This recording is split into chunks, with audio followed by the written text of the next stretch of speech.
Friends, ನೋಡಿ ನಮ್ಮ ಮನೆ ಹತ್ರ 2 ಕೋತಿ ಬಂದಿದೆ.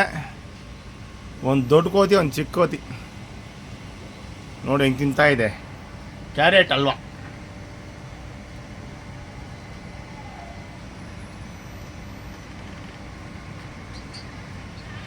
ಕೊಯ್ ಕೊಯ್ ಕೊಯ್ ಅಂತಿದೆ. ಬೆಳಗ್ಗೆ ಬಂತು. ನಮ್ಮ ಮೇಡಮ್ ಅವರು ಕ್ಯಾರೆಟ್ ಹಲ್ವಾ ಕೊಟ್ಟಿದ್ದಾರೆ, ತಿಂತಾ ಇದೆ.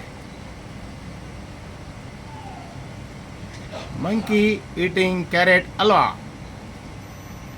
ಅಲ್ಲಿ ನೋಡಿ ಚಿಕ್ಕ ಕೋತಿ ಏನೋ ಮಾಡ್ತಾ ಇದೆ. ನಸ್ರಾಣಿ ಕೋತಿ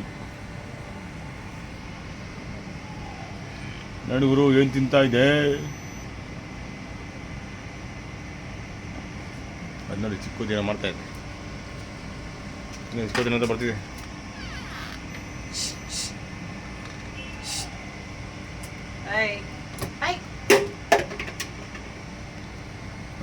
ಗುರು ಗುರು ಅಂತ